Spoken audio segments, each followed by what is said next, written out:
Assalamualaikum warahmatullahi wabarakatuh. Bertemu lagi dengan saya Gina Nurdina. Hari ini saya akan membahas soal uji kompetensi mata kuliah gerontik. Kita ke soal pertama. Seorang laki-laki 65 tahun tinggal di Pantiwerda mengeluh sulit melakukan aktivitas sehari-hari. Hasil pengkajian klien mengalami serangan stroke 2 bulan yang lalu. Klien memiliki riwayat hipertensi sejak 10 tahun yang lalu. Klien mengalami hemiplegia ekstremitas atas sebelah kiri. Kekuatan otot tangan kirinya 3. Apakah intervensi keperawatan utama pada kasus tersebut? A. Latihan mobilisasi pasif pada ekstremitas atas sebelah kiri. B. Bantu klien memenuhi semua kebutuhan sehari-harinya. C. Anjurkan pasien untuk mentaati diet rendah garam. D. Anjurkan pasien untuk membatasi aktivitas. E. Anjurkan pasien untuk kontrol secara rutin. Ya, silahkan pilih jawabannya apa ya. Dan jawaban yang benar adalah A. Latihan mobilisasi pasif pada ekstremitas atas sebelah kiri. Pembahasan soal ke-1. Pertama, fokus pada pertanyaan soal, yaitu intervensi utama. Kata kunci dari kasus harus dilihat, yaitu masalah utamanya adalah sulit melakukan aktivitas sehari-hari dan mengalami hemiplegia dan kekuatan ototnya 3. Data pendukungnya yaitu post-stroke dan hipertensi. Maka intervensinya adalah, kita lihat pilihan jawabannya ya. A. Latihan mobilisasi pasif pada ekstremitas atas sebelah kiri. Kenapa? Karena kekuatan otot ekstremitasnya 3 serta ada hemiplegia sehingga perlu dilakukan mobilisasi pasif. Sedangkan yang D, yaitu bantu klien memenuhi semua kebutuhan sehari-harinya, kurang tepat. Meskipun tugas perawat membantu klien, tetapi tidak untuk seluruh kebutuhan sehari-hari. Menganut kepada teori self-care dari Roy, maka pasien perlu dimandirikan sehingga tidak semua aktivitas perlu oleh perawat. Yang C, anjurkan pasien untuk mentaati diet rendah garam. Meskipun pasien hipertensi, tetapi keluhan yang muncul adalah sulit aktivitas karena keterbatasan mobilisasi fisik. Yang D, anjurkan pasien untuk membatasi aktivitas itu kurang sesuai dengan kondisi kasus di atas karena pasien tidak ada indikasi untuk pembatasan aktivitas seperti pada pasien dengan gagal jantung atau pasien yang mengalami intoleransi aktivitas. Sedangkan yang E, anjurkan pasien untuk kontrol secara rutin kurang tepat jika merujuk pada skenario kasus. Soal kedua. Seorang perempuan 84 tahun tinggal di Pantiwerda. Hasil pengkajian klien mengeluh sering lupa, ingatan klien semakin hari semakin buruk.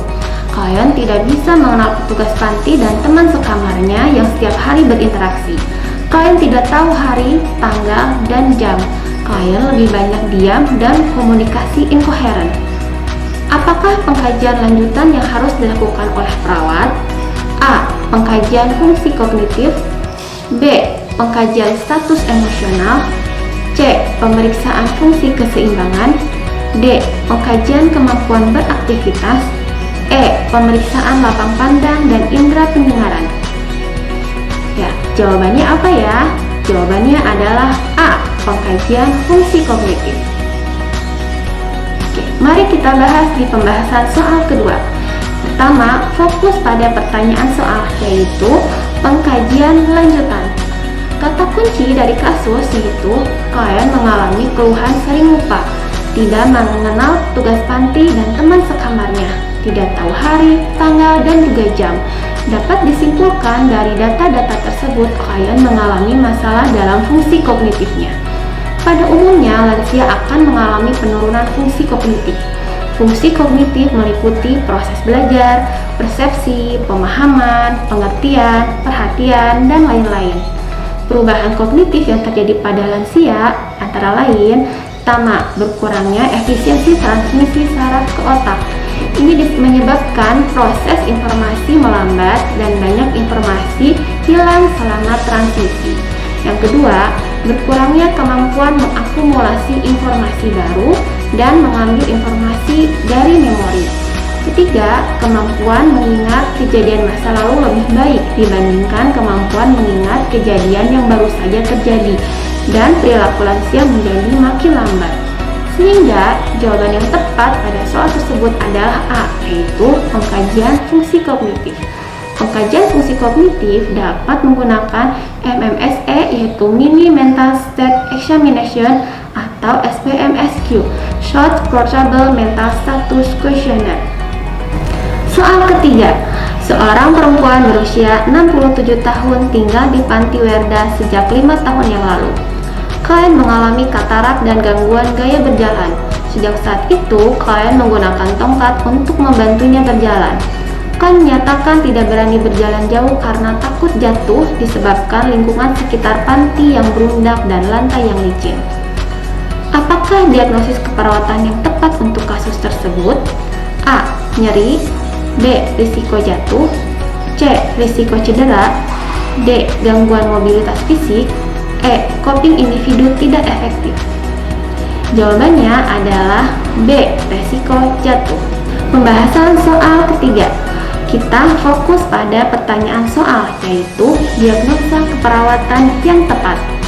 Kata kunci dari kasus tersebut adalah klien menyatakan tidak berani berjalan jauh karena takut jatuh dan lingkungan sekitar panti yang berundak dan lantai yang licin. Data pendukung lainnya adalah klien mengalami katarak dan gangguan gaya berjalan. Klien menggunakan tongkat untuk membantunya berjalan. Klien menyatakan tidak berani berjalan jauh karena takut jatuh. Maka jawaban yang tepat adalah risiko jatuh. Karena pasien ada gangguan penglihatan dan gangguan gaya jalan, pasien juga sudah menggunakan tongkat. Secara subjektif, dia merasa takut untuk jatuh. Kenapa nyeri tidak tepat? Karena tidak ada keluhan dalam kasus. Dan risiko cedera kurang tepat karena perlu ada data dukung mengarah kepada cedera fokus pada akibat dari interaksi kondisi lingkungan dengan respon adaptif individu dan sumber pertahanan. Gangguan mobilisasi fisik tidak tepat karena pasien masih bisa berjalan meskipun menggunakan alat bantu. Coping individu tidak efektif, ini tidak ada data yang menggunakan pasien stres atau tidak mampu menyelesaikan masalahnya. Soal nomor 4. Seorang wanita usia 78 tahun tinggal di Panti Werda.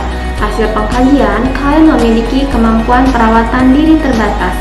Saat perawat memandikan klien, ditemukan bercak kulit kering pada tumit, siku, dan tulang ekor klien. Perawat membersihkan dan mengeringkan semua area dengan baik. Apakah tindakan selanjutnya yang dilakukan oleh perawat? A. Mengkaji kemampuan fungsionalnya. B. Mengajarkan untuk miring kanan dan kiri.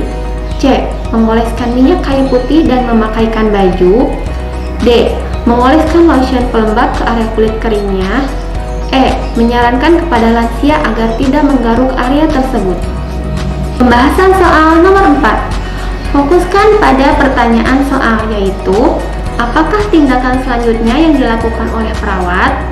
Artinya, soal ini merupakan jenis operasional prosedur tindakan. Di dalam kasus, perawat sedang memandikan klien yang memiliki kemampuan perawatan diri terbatas. Saat perawat memandikan klien, ditemukan bercak kulit kering pada tumit, siku, dan tulang ekor klien. Kemudian, perawat membersihkan dan mengeringkan semua area dengan baik. Maka, tindakan selanjutnya yang dilakukan perawat setelah membersihkan dan mengeringkan semua area dengan baik itu apa? Mari kita lihat pilihan jawabannya. A. Mengkaji kemampuan fungsionalnya. Ini tidak tepat. Apakah memungkinkan saat kita sedang memandikan klien, kita langsung mengkaji kemampuan fungsionalnya? Lebih baik dilakukan setelah memandikan. B. Mengajarkan untuk miring kanan dan kiri. Saat memandikan, apakah memungkinkan untuk mengajarinya miring kanan dan kiri?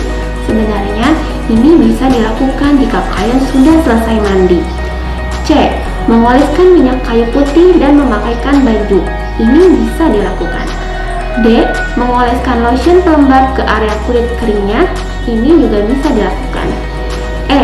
Menyarankan kepada lansia agar tidak menggaruk area tersebut.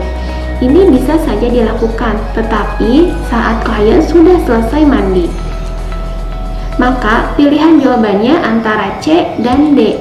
Karena ditemukan bercak kulit kering pada tumit, siku dan tulang ekor klien, maka jawaban yang tepatnya adalah D. Mengoleskan lotion pelembab ke area kulit keringnya. Mengoleskan lotion tersebut agar kulitnya tetap lembab dan mencegah terjadinya luka akibat tirah baring lama. Soal kelima, seorang laki-laki berusia 60 tahun tinggal bersama anaknya. Sejak 6 bulan yang lalu, klien post-stroke. Hasil pengkajian, klien kurang memperhatikan perawatan diri, sulit melakukan berbagai aktivitas, membutuhkan alat bantu untuk beberapa aktivitas, sehingga klien tidak mau berinteraksi. Apakah instrumen yang tepat dalam menentukan masalah tersebut? A. CAT Index. B. Bartel Index. C. Mini Mental Status Exam. D. Geriatric Depression Scale. E. Short Portable Mental Status Questionnaire. Jawabannya adalah B. Bartel Index. Pembahasan soal nomor 5. Kita fokus pertanyaan yaitu instrumen pengkajian. Kata kunci dari kasus di atas itu kurang memperhatikan perawatan diri, sulit melakukan berbagai aktivitas, membutuhkan alat bantuan untuk beberapa aktivitas, sehingga klien tidak mau berinteraksi. Sehingga instrumen yang diperlukan untuk mengkaji masalah tersebut adalah B, yaitu Bartel Index. Mari kita bahas satu persatu pilihan jawabannya. B. Bartel Index. Bartel Index merupakan suatu alat ukur pengkajian yang berfungsi mengukur kemandirian fungsional dalam hal perawatan diri dan mobilitas dengan sistem penilaian yang didasarkan pada kemampuan seseorang untuk melakukan aktivitas kehidupan sehari-hari secara mandiri. Indikatornya adalah makan atau feeding, mandi atau bathing, perawatan diri atau grooming, berpakaian atau dressing, buang air kecil atau bladder, buang air besar atau bowel, penggunaan toilet, transfer, mobilitas, dan naik turun tangga. Interpretasi hasil menurut Bartel Index, jika dependen total skornya 0 sampai 20, dependen berat skornya 21 sampai 40, dependen sedang skornya 41 sampai 60, dependen ringan skornya 61 sampai 90, dan mandiri jika skornya 91 sampai 100. Yang A, CAT Index. CAT Index adalah salah satu alat ukur atau instrumen dalam menilai kemandirian lansia yang meliputi kemampuan mandiri lansia untuk mandi, berpakaian, toileting, berpindah tempat, kontinen, dan makan. Hasil interpretasinya adalah jika A. Kemandirian dalam hal makan, kontinen, berpindah ke kamar kecil, berpakaian, dan mandi. Hasil CAT Index B itu kemandirian dalam semua hal kecuali satu hal fungsi tersebut. CAT Index C kemandirian dalam semua hal kecuali mandi dan satu fungsi tambahan. CAT Index D kemandirian dalam semua hal kecuali mandi, berpakaian, dan satu fungsi tambahan.